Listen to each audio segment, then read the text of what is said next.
يا أيها النبي إنا أرسلناك شاهدا ومبشرا ونذيرا وداعيا إلى الله بإذنه وسراجا منيرا وبشر المؤمنين بأن لهم من الله فضلا كبيرا الحمد لله رب العالمين والصلاة والسلام على أشرف الأنبياء والمرسلين وعلى آله وصحبه أجمعين أعوذ بالله من الشيطان الرجيم بسم الله الرحمن الرحيم সম্মানিত দর্শক শ্রোতাবৃন্দ ভাই এবং বোনেরা, আসসালামু আলাইকুম ওয়া রাহমাতুল্লাহি ওয়া বারাকাতুহু। আমরা আল্লাহ রাব্বুল ইজ্জত ওয়াল জালালের অফুরন্ত মেহেরবানির শুকরিয়া জানাই, যিনি প্রতিদিনকার মতো আজও আমাদেরকে ইসলামিক টিভি কর্তৃক আয়োজিত সিরাজাম মুনীরা অনুষ্ঠানে আমাদেরকে উপস্থিত হওয়ার সুযোগ করে দিলেন। এজন্য আমরা পড়ি আলহামদুলিল্লাহ। সম্মানিত ভাই এবং বোনেরা, বিগত পর্বে আমরা আলোচনা করছিলাম রাসূল পাক সাল্লাল্লাহু আলাইহি ওয়াসাল্লামের মুসলিম সাহাবীদের আবিসিনিয়ার হিজরত সম্পর্কিত কথা। বলতে বলতে আমরা শেষে গিয়ে আমরা বলছিলাম যে বাদশাহ নাজাশির পক্ষ থেকে 20 জনের একটি প্রতিনিধি দল হুজুর সাল্লাল্লাহু আলাইহি ওয়াসাল্লামের সঙ্গে মক্কাতে দেখা করে ইসলাম গ্রহণ করেন। এরপরে ফেরার পথে আবু জেহেল এবং তার লোকেরা তাদেরকে ঘিরে ধরে তাদেরকে কিছু বাজে কথা বলে। এর জবাবে তারা যে কথা বলেছিলেন এই কথাটি আল্লাহ রাব্বুল আলামিন সূরাতুল কাসাস, কোরআনে কারীমের 28 নম্বর সূরা, আয়াতে কারিমা হচ্ছে 55, এখানে আল্লাহ পাক উল্লেখ করেছেন, ওয়া ইযা সামিউল লাগওয়া আ'রাদু আনহু ওয়া ক্বালু লানা আ'মালুনা ওয়া লাকুম আ'মালুকুম সালামুন আলাইকুম লা নাবতাগিল জাহিলিন। তারা এটাই বলেছিলেন যে আল্লাহ রাব্বুল আলামিন বলছেন, এরা যখন বাজে কথার মুখোমুখি হয় তখন তারা বলে যে তোমাদের আমল তোমাদের জন্য আর আমাদের আমল আমাদের জন্য, তোমাদেরকে সালাম, আমরা জাহিলদের সঙ্গে তর্ক করা পছন্দ করি না। সম্মানিত ভাই এবং বোনেরা, এইভাবে এই সম্মানিত বাদশাহ নাজাশি ইবনুল আবজার তিনি মুসলমানদের প্রতি প্রচণ্ড সহানুভূতি দিয়েছিলেন, তাদেরকে কাপড় চোপড় দিয়েছিলেন, টাকা পয়সা দিয়েছিলেন, তাদেরকে অত্যন্ত সম্মানজনকভাবে তাদেরকে তার দেশে থাকতে দিয়েছিলেন। এরপরে বাদশাহ নাজাশি 9ম হিজরিতে ইন্তেকাল করেন। হুজুরে পাক সাল্লাল্লাহু আলাইহি ওয়াসাল্লাম তার প্রতি বদান্যতার নিদর্শন স্বরূপ তিনি সেদিনই মদিনার সাহাবীদের সামনে বাদশাহ নাজাশির ইন্তেকালের খবর দিয়ে জান্নাতুল বাকিতে নিজে গিয়ে সাহাবীদেরকে সাথে নিয়ে তিনি বাদশার গায়বানা জানাজা তিনি পড়িয়েছিলেন।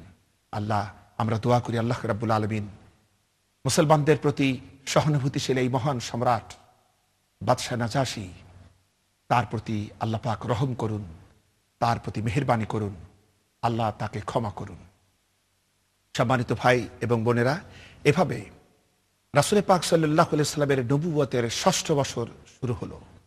আমরা বিগত কোন এক পর্বে বলেছিলাম হুজুর সাল্লাল্লাহু আলাইহি ওয়াসাল্লামের নবুয়তের জীবনকে মাক্কি স্তরে আমরা 4 ভাগে ভাগ করেছি। প্রথম স্তর ছিল 3টি বছর, যখন তিনি গোপন দাওয়াত দিয়েছেন। দ্বিতীয় স্তরটি ছিল প্রকাশ্য দাওয়াতের স্তর, যেটা ছিল মোটামুটি 2 বছর।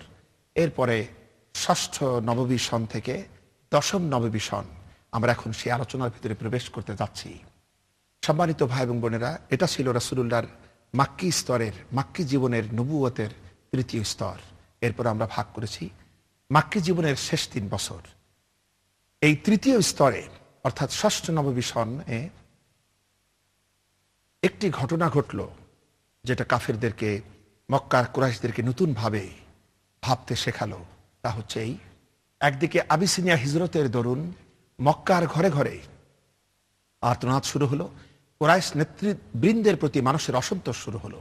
এরকম পরিস্থিতিতে আবু জাহিলের মাথা খারাপ হয়ে গেল।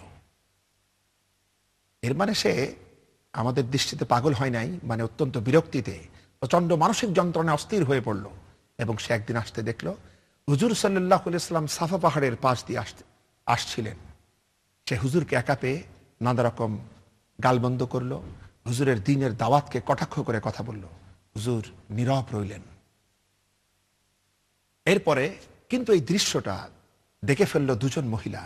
একজন মহিলা ছিলেন আব্দুল্লাহ ইবনে জুদানের মুক্ত দাসী, আর একজন ছিলেন হযরত হামজা রাদিয়াল্লাহু তাআলা আনহুর বোন সাফিয়া রাদিয়াল্লাহু তাআলা আনহা। কুরাইশদের ভিতরে হযরত হামজা রাদিয়াল্লাহু তাআলা আনহু ছিল প্রচণ্ড শক্তির অধিকারী। তিনি শক্তিসম্পন্ন একজন যুবক। তার সবথেকে বেশি শখ ছিল শিকারের। তিনি প্রায়ই শিকারে চলে যেতেন। তিনি তখনও শিকারে গিয়েছিলেন এবং সেখান থেকে ফিরে আসার পথে এই দুইজন মহিলা থেকে যখন তিনি জানতে পারলেন আবু জাহেল তার ভাতিজা মুহাম্মদ সাল্লাল্লাহু আলাইহি ওয়াসাল্লামকে গালমন্দ করেছে, কিন্তু তার জবাবে হুজুর সাল্লাল্লাহু আলাইহি ওয়াসাল্লাম ধৈর্যের পরম পরাকাষ্ঠা প্রদর্শন করেছেন। বীরবর এই যুবক হামজা, তিনি রাসূল পাক সাল্লাল্লাহু আলাইহি ওয়াসাল্লামের বয়স থেকে মাত্র কয়েক বছরের বড় ছিলেন এবং তিনি ছোটবেলায় হুজুরের দুধ ভাইও ছিলেন এবং তিনি হুজুরকে প্রচণ্ড ভালোবাসতেন, যদিও তখন পর্যন্ত তিনি ইসলামে দীক্ষা নেননি। কিন্তু এই ঘটনা তাকে প্রচণ্ড রূপে ক্ষিপ্ত করে তুলল। তিনি সেই শিকারী বেশ নিয়েই, হাতের ধনুক হাতে নিয়েই তিনি ছুটে চললেন মসজিদুল হারামে। সেখানে গিয়ে দেখতে পেলেন আবু জাহেল তার সাঙ্গপাঙ্গদের নিয়ে বসে এটা নিয়ে বেশ মৌজ করছে। এই দৃশ্য দেখে হামজা হাতের ধনুক নিয়ে আবু জাহেলের সামনে গিয়ে কোনো কথা বলার আগেই তিনি সর্বপ্রথম আবু জাহেলের মাথার উপরে ধনুক দিয়ে এক প্রচণ্ড আঘাত করলেন। আবু জাহেলের মাথা ফেটে ফিনকি দিয়ে রক্ত বেরোতে লাগলো। এরপরে সবাই তো হতবাক হয়ে পড়ল। হামজা রাদিয়াল্লাহু তাআলা আনহু তখন বললেন, আবু জাহেল, তোর এত বড় সাহস যে তুই আমার ভাতিজার গায়ে আঘাত করেছিস? তোর সাহস থাকে তো আমার গায়ে আঘাত করে দেখতো। তুই তাকে গালমন্দ করেছিস, খারাপ কথা বলেছিস, আমাকে একটু বলে দেখ। আমিও তো তার দ্বীনে দীক্ষা নিয়েছি, আমিও সেই কথাই বলি যা সে বলে থাকে। এই কথাটা তিনি হৃদয়ের প্রচণ্ড আবেগে বলে ফেললেন। কিন্তু যদিও তিনি তখনও ইসলাম গ্রহণ করেন নাই, আবু জাহেলের পক্ষ থেকে কিছু লোকেরা হামজা আর মোকাবেলা করার জন্য প্রস্তুতি নিল। আবু জাহেল তাদেরকে থামিয়ে বলল, আসলে তোমরা আবু উমারাকে কিছু বলো না, আমি আসলেই তার ভাতিজাকে কিছু খারাপ কথা বলেছি, তোমরা তাকে কিছু বলো না। হযরত হামজা রাদিয়াল্লাহু তাআলা আনহু এরপর এখান থেকে ফিরে এলেন, কিন্তু তার মনের ভিতরে একটি চিন্তা প্রশ্নবোধক আকারে দেখা দিল। তিনি ভাবতে লাগলেন, আমি তো এটা করি নাই, আমি তো এখনো দ্বীনে দীক্ষা নিইনি, কিন্তু আমি একজন কুরাইশের নেত্রী পর্যায়ের মানুষ, আমি এরকম একটি কথা বলে ফেললাম, বাপদাদার দিন ছাড়বো? এই চিন্তার পেরেশানিতে সারা রাত চলে গেল। বৃদ্ধ রজনী তিনি যাপন করলেন প্রচণ্ড মনের অস্থিরতা নিয়ে।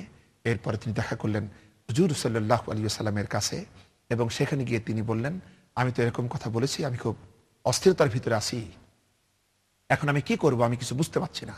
আল্লাহ রাব্বুল আলামিন হযরত হামজার হৃদয় দুয়ারকে দ্বীনের হেদায়েতের জন্য উন্মুক্ত করে দিলেন। হুজুর সাল্লাল্লাহু আলাইহি ওয়াসাল্লাম তাকে দ্বীনের দাওয়াত দিলেন এবং হযরত হামজা রাদিয়াল্লাহু তাআলা আনহু তখন কালেমায়ে তাইয়্যিবা এবং কালেমায়ে শাহাদাত পাঠ করে ইসলামে প্রবেশ করলেন। হযরত হামজা রাদিয়াল্লাহু তাআলা আনহুর ইসলাম গ্রহণ কুরাইশ নেতৃবৃন্দকে কাঁপায়ে তুলল। তারা অস্থির হয়ে উঠল। তারা চিন্তা করল, আমাদের পক্ষ থেকে সব রকমের অত্যাচার অবিচার করার পরও এই মানুষগুলাকে নবীজি মুহাম্মদ সাল্লাল্লাহু আলাইহি ওয়াসাল্লামের কাছ থেকে সরানো যাচ্ছে না। তার শিক্ষা দীক্ষায় ক্রমে ক্রমে গোপনে গোপনে অসংখ্য মানুষ, মুসলিম জনতা, সত্যান্বেষী ব্যক্তিবর্গ, কি নারী কি পুরুষ, তারা সকলেই ইসলামে দীক্ষা নিচ্ছে, কি করা যায়? এরকম পরিস্থিতিতে তারা কাবা শরীফে আবার বৈঠক বসালো। তখন আবু সুফিয়ানের শ্বশুর উতবা বিন রাবিয়া উঠে কাফেরদেরকে প্রস্তাব দিল যে তোমরা যদি ভালো মনে করো, আমি তাহলে তার কাছে গিয়ে আপোষ প্রস্তাব দিয়ে দেখি কেমন হয়।